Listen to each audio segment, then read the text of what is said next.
Okay, cool. Hello, everyone. So we have Lin Hawthorne. Am I right? That's your how That you is pronounce it. correct. Correct. Okay. That's correct. Yep.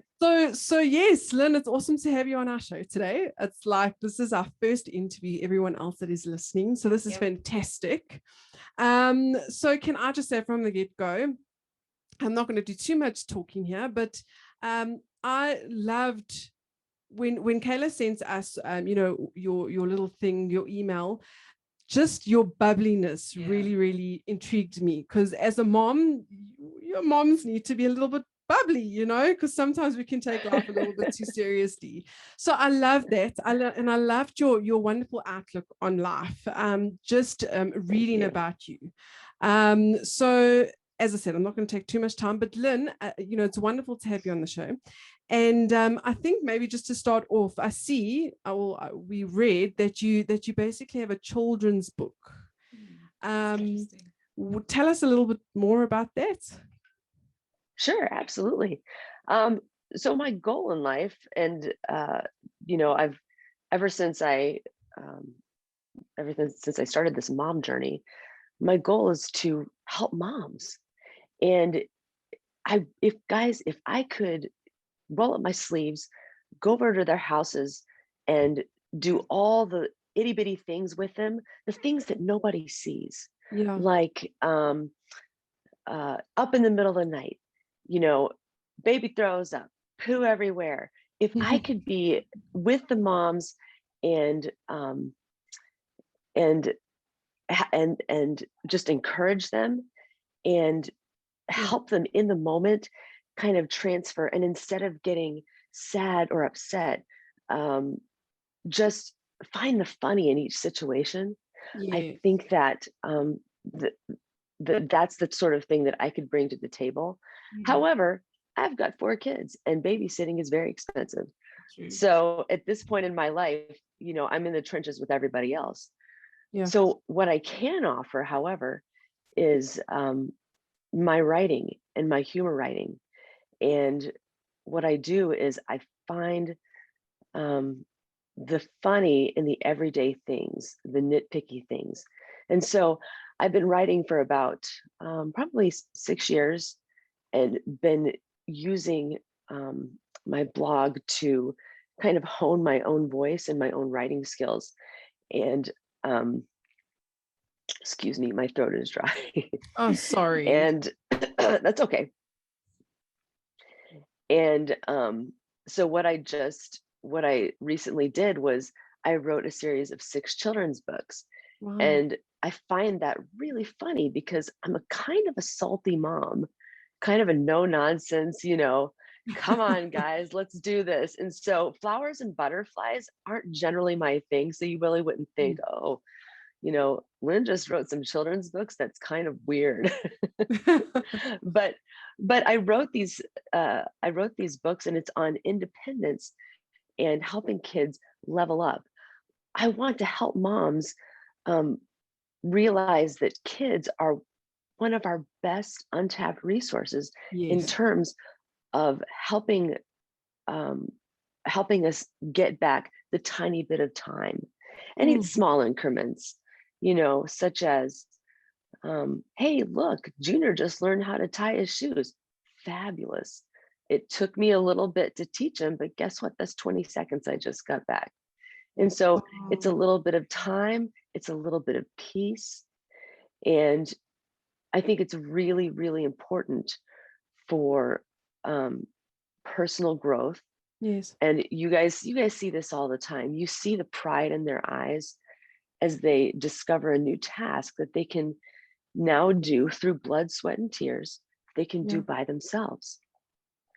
That's fantastic. And so thank you. These books are a series of 6 of them. And of course, I put my funny spin on them. The first title is, we started with Mom's Not Wiping Your Bum. I'm not doing it. I used to, and now we're going to start teaching you how. Mom's not feeding your pet. Mom's not dragging your bag. Mom's not, what's another one? dressing you. Shoot, I can't remember the, yes, thank you. Mom's not dressing you. Mom's not cleaning your room. Mom's not cutting your cheese. All about cooking. So it's a funny book aimed at funny book series that's aimed at boys ages 3 to 7 approximately. And it's a fun rhyme scheme. Now that you're big, much bigger than small, there's something you're ready to know. Your diapers are done. Your training is fun. Mom's not wiping your bum.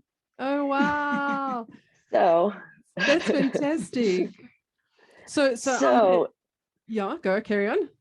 No, you please go ahead. I was just going to say, I'm going to ask you a little bit later, where we can find your books and that, but you spoke about, and this is one of the pointers that I saw about leveling up household responsibilities and working as a team.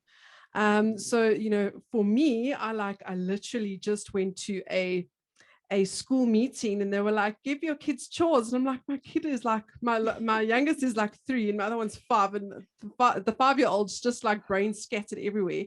But I realized that I need to start doing this. It might be a slow process and I might need to teach. So tell us a little bit more about that and your views. Sure. Guys, I mean, I feel for you 10 million %. It's so hard because you're sitting there in that moment and you got, okay, let's just say we're folding rags or something, right?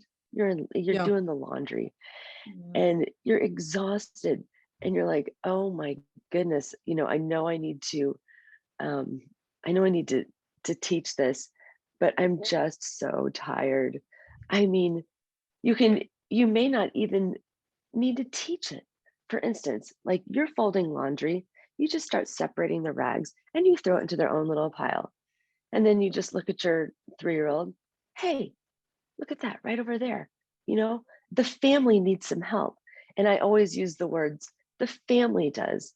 I try not to say, mommy needs the help, because guess what? It's a group effort, guys. And you know that. My husband, he's a way better cleaner than I am. Mighty. Yes, he's way better. He's a pretty darn good chef too. Oh, but wow.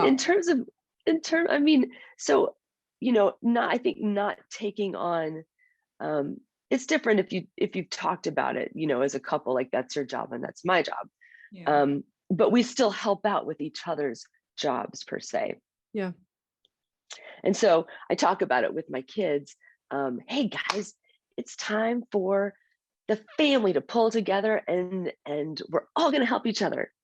And so, mentally I try and remember that. But also in the moment, I try and take a step back and instead of approaching it with kind of okay, now we have to do chores. I check myself and I go, hey, look, those rags over there in the pile. They look sad. Let's make those rags happy or something, silly like that. And so I get a smile instead of oh my goodness, now I have to do chores. Yes. Oh, I still get that sometimes too, guys. Trust me. But, just kind of approaching it from all right, guys, let's pull together. It just creates kind of the family atmosphere of, okay, this is what we do. This is just what we do. Yes. And I usually get a pretty good response. Sometimes we have the normal fit throwing, of course. Yeah. But they start looking at it as this is simply what we do. Yes. And so that's kind of when we approach chores, that's kind of what we do. Mm-hmm. I love that because you're almost teaching them a skill for life, because sometimes we don't want to do something that we really do have to do.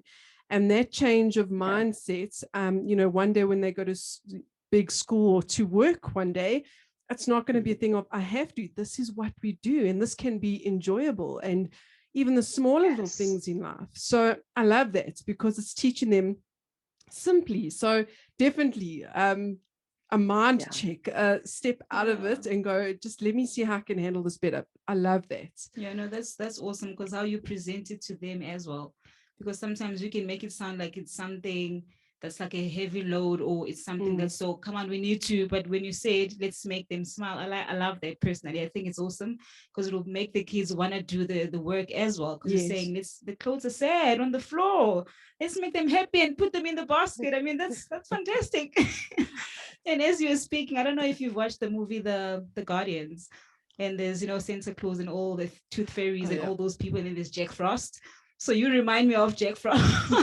who's the fun element, in the whole legacy thing. And then, when Santa Claus said, we don't have time for children because we're busy looking after children. But then Jack Frost, like, don't you have time to play with the children? Because that's what he does most of the times.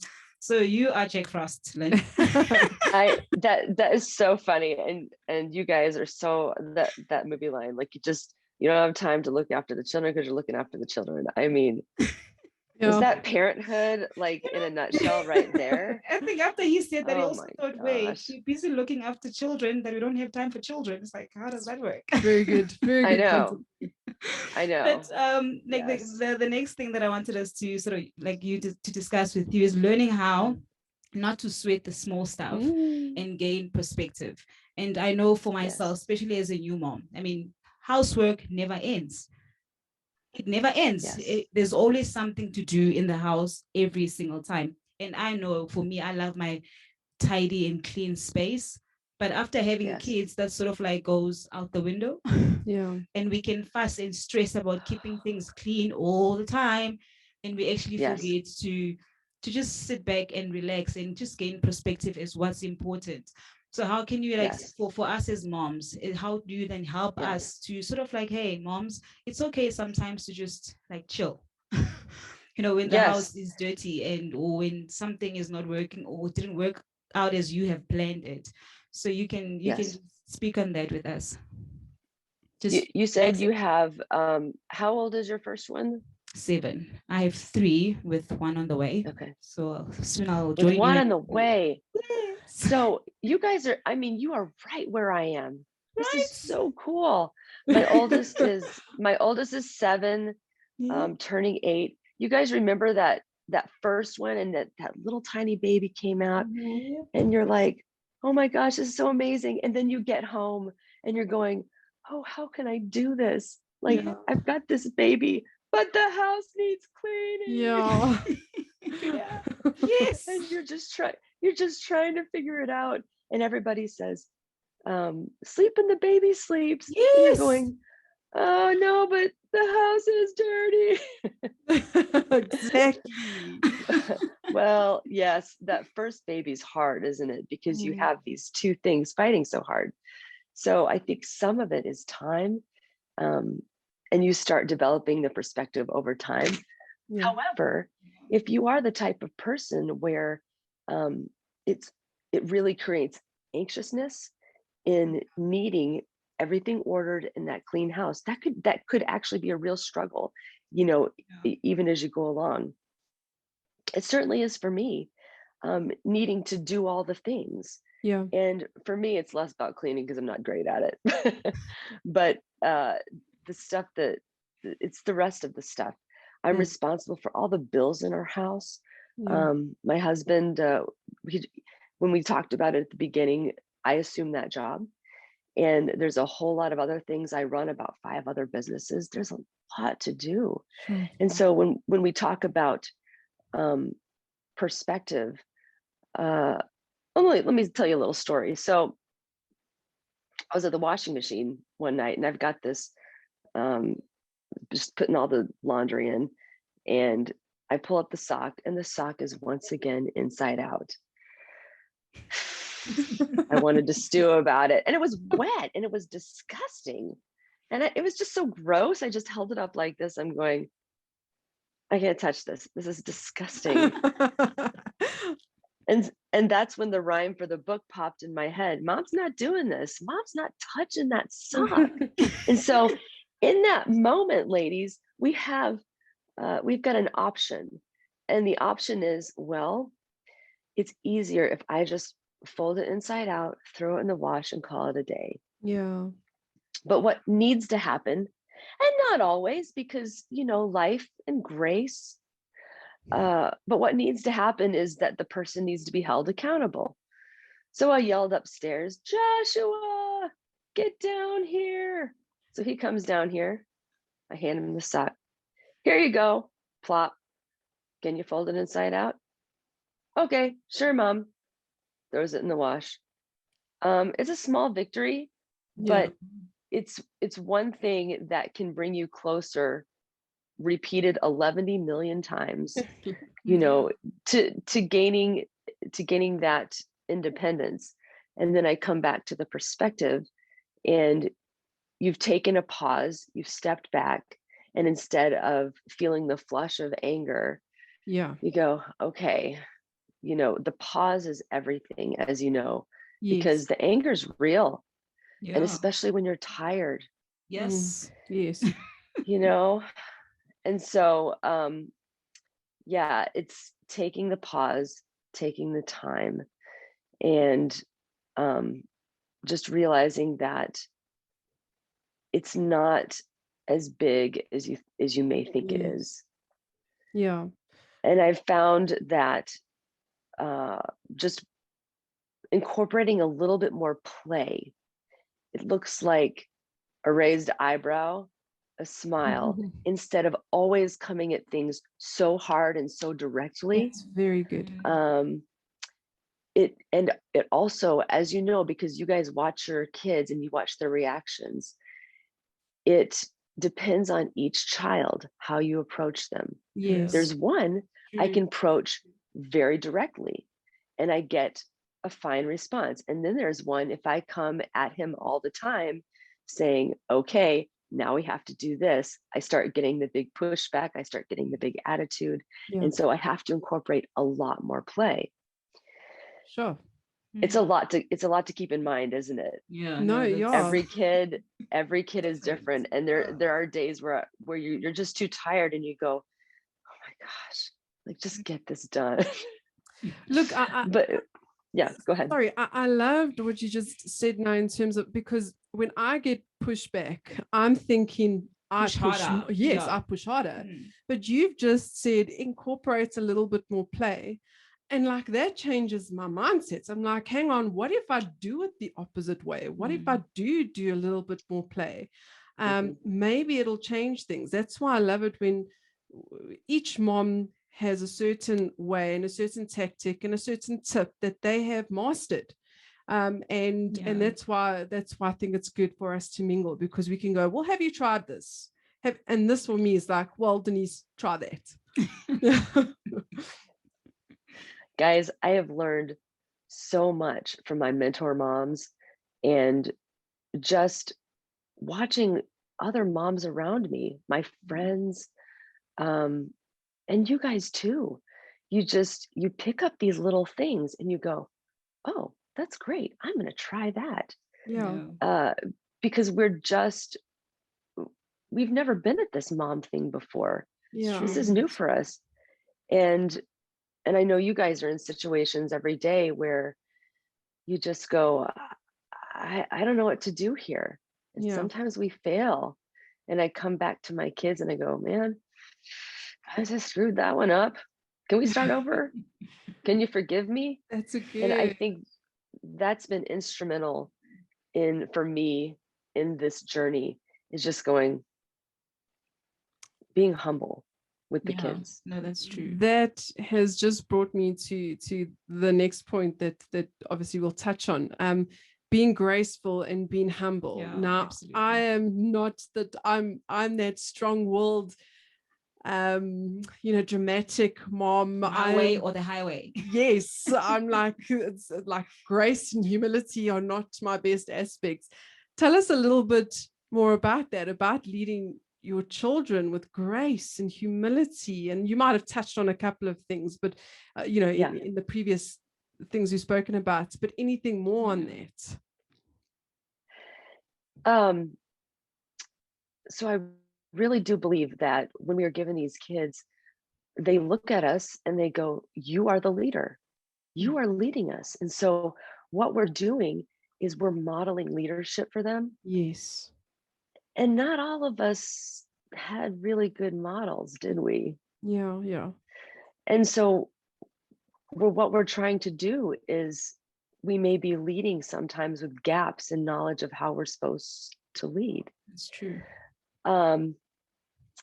So that being said, back to humility. I believe that, and everyone has different beliefs, but I believe that I've been forgiven by a God who is wants to love us and who wants to see us succeed. And I can rest in that every day. Yes. I can rest in the knowledge and the power that I have a great leader who loves me. Yeah. Yes. And so I'm able to transfer that to my kids and say, okay, sometimes mom screws up. Yeah. And it's a struggle every single day. It's a big struggle because in that moment, once again, the tiredness is just overwhelming. Yeah. And sometimes I have to come back to it as well. I've screwed something up, and my will, you mentioned a strong will, my will is just too strong in the moment, and it's overpowered me. Yes. And I have to think about it, and I have to let it sit the day. And sometimes I'll even approach it that night, or maybe the next day. And I'll use nighttime as one of my big communication times, sitting with the boys after they've gone to sleep. Or I'm sorry, before they're about to go to sleep. And I say, guys, thinking back to the day, that time that we did that thing, or, mommy said that, I didn't say that the best, or I really screwed that up. And can you guys forgive me? Yeah. And so I also wait till I am able to address the situation. Because there's one of my boys who can be receptive right away. And then there's another one who is still angry about the situation. And it takes him a while. And so it's all about timing as well. So because I feel like I've been forgiven of much, I can pass that on to the boys. Yes. And I keep saying my boys, but it's only because I have a baby girl who's 1. And so she's not quite there yet with some of this stuff. So I'm relying on the 3 to 7 year age range. Watch this space. So, is your son Joshua? Yes. Denise also has a Joshua. I have a Joshua. Firstborn Joshua. Oh, that's cool. How old, Denise? 5. So Joshua's 5. Okay, so Joshua's the yeah. Okay, and your oldest is Joshua's 5, so he's the oldest, and then I've got a 3-year-old Caleb. Yeah. Oh, I love Joshua that. Yeah. Was that biblical, the Joshua and Caleb? Yes. That's awesome. So my vision for my kids is that they're going to lead others into the promised land. Yes. That's it. That's why we named Joshua as we did. Yes. Really, you see? So and he's now burdened with, I've got to be a leader for life, right? Oh, shame. Right. What a shame. Yes, no, listen, it's that's cool. Yes, Thando, you awesome. I love you. I feel like I've known you already for years. Yes. I think we should go out for coffee. Oh, thanks, guys. Tomorrow. I would love nothing more. And the first time we're visiting South Africa, we're coming your way. Please, just holler and say, hey, I'm here. Yes. But what you just spoke about now is brilliant. Leading, we didn't have great examples, when we look at our parents, and we thank God, because by his mercy and grace, here we are. We've learned from all of that. But I love what you said is, we need to model leadership to our kids. And because we've been forgiven of much, we can actually, do that for them. The funny thing, on Saturday, we had a women's conference at the church, and someone was doing something funny, and I started screaming because I thought it was the kids. So I turned back and imagine, and it was not even them. Shame. So thinking, mommy instead. That's amazing. and my second born, it's like you hear phantom screaming. I promise you, and you think it's your kids. Who's doing that? It's them. No one else can do that.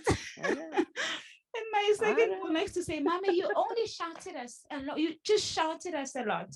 So she's more sensitive than the boy. So she's the one that takes the time to, I need to sit down and Mommy really messed up. I'm really, really sorry. Do you know what I'm saying? So leading from humility is really, it's humbling for all of us. There every single day. It's humbling. And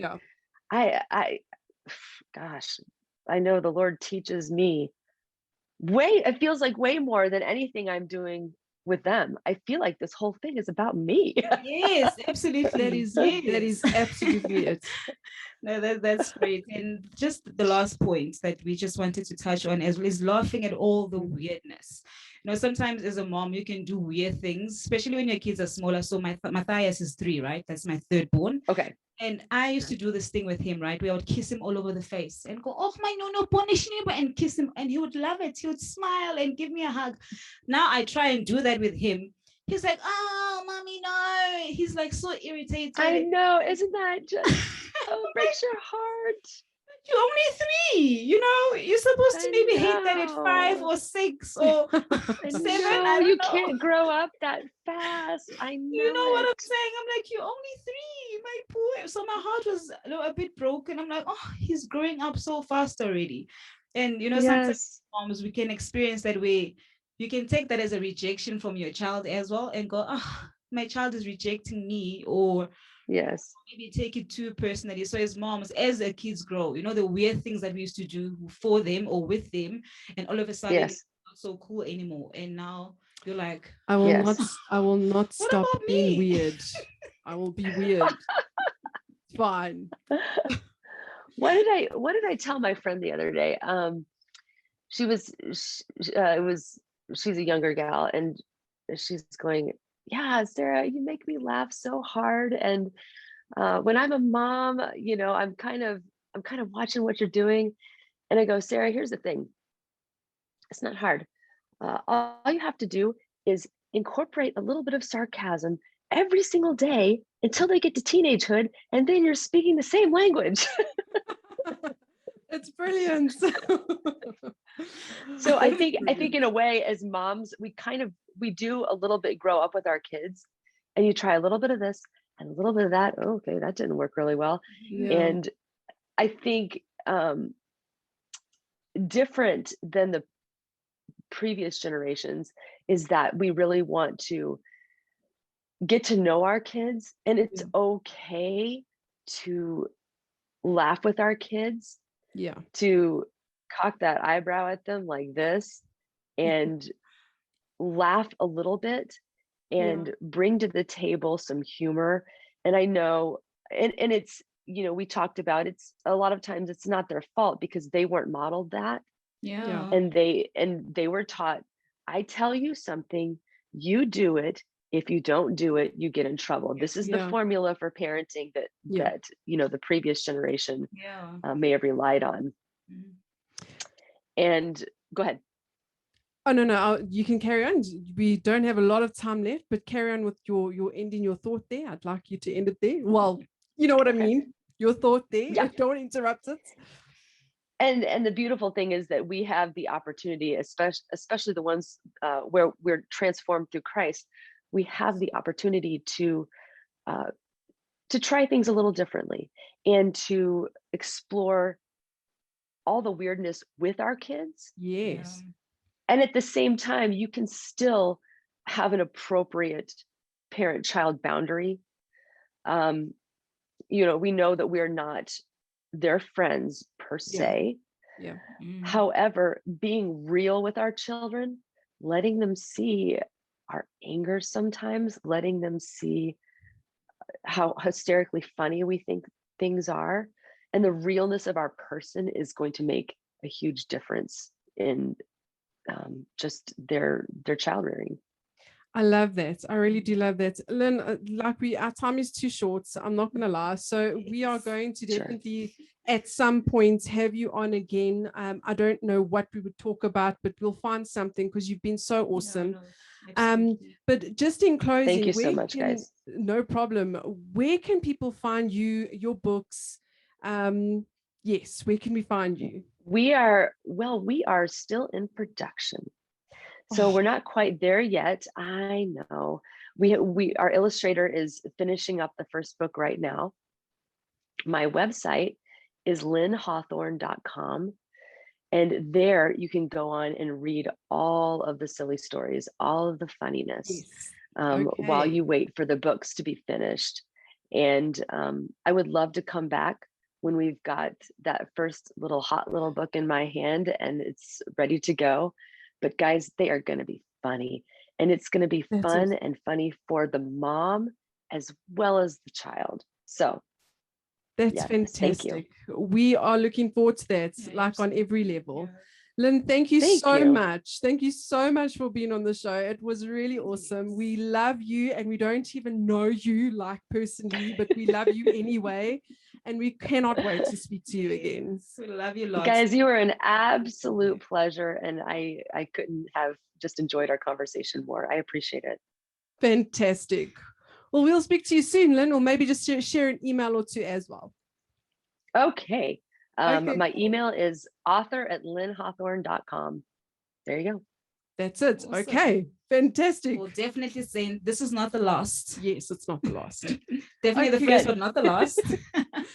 Cool, Lin. We are going to say goodbye. Thank you so much again. We will keep in touch. Have a good one. A good day. Thank you. I really appreciate it, guys.